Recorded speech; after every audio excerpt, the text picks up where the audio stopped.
So just very quickly, guys, they've released a preview of I Am Not Starfire, and I had to check it out. I had to see if there was anything going for it. I don't think so, but if you guys will want me to read it when it comes out, I do kind of want to be prepared for what I'm getting into. So, let's take a look. Okay, first page, and I've already seen a problem. And this is to do with the sexualization of characters in comics, which, if you want to know my stance on, I am all for it. And you guys who watch my channel know I'm all for it.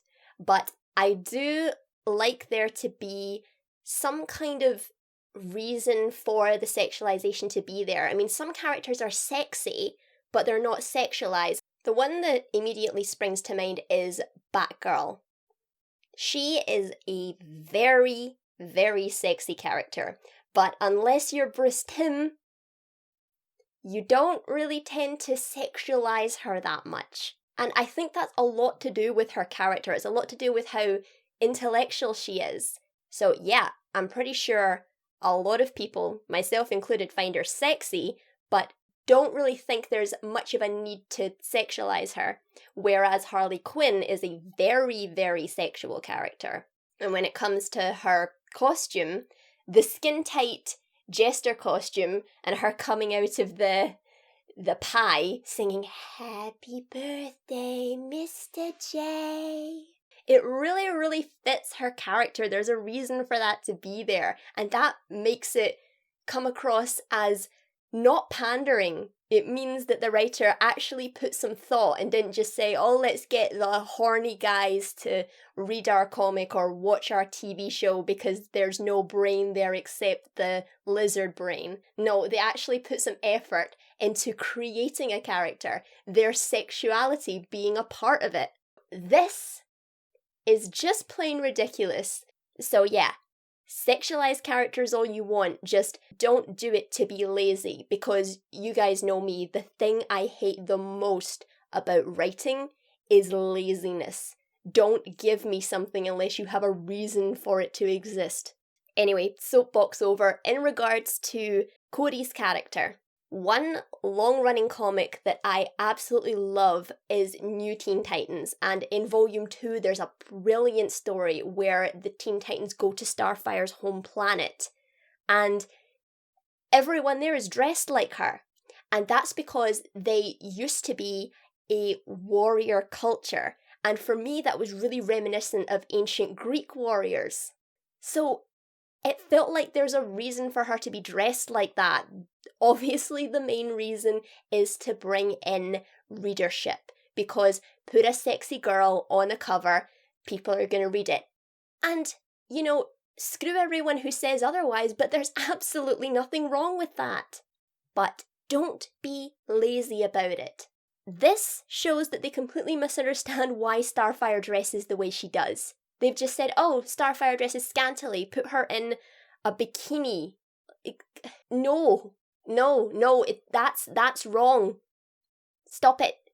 But otherwise, I do like the contrast of Mandy dyeing her hair and the seemingly happy memories she's looking at, so that's something. And there's the shot of the crush. And this is better. Like, that's the kind of thing Starfire should be wearing.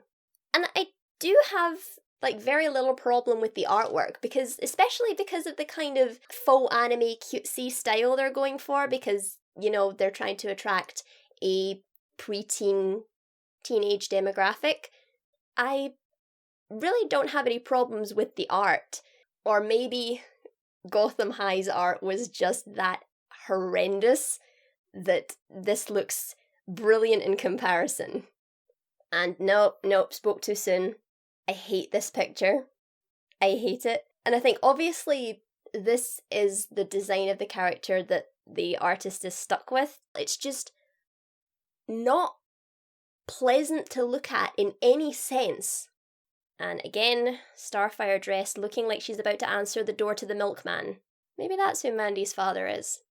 And a little bit on the nose, but the contrast between mother and daughter is fine. And again, super cutesy anime, flowers and hearts are flying.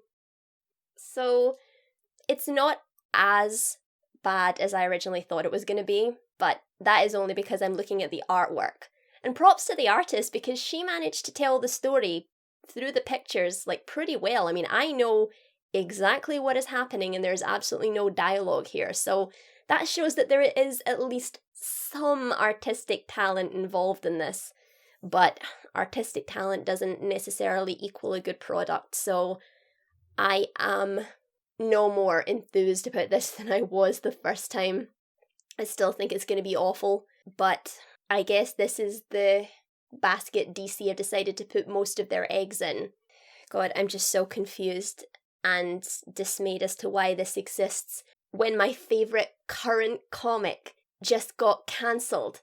I just read the last issue of a comic that was so beautiful in its artistic style and brilliant in its story and reminiscent of the previous comic from which it came. And I know they're completely different departments. They probably each get different funding, but it seems such an injustice that something that good got cancelled and this is getting made. But anyway, there's no point in bitching about it. It's here. It's here.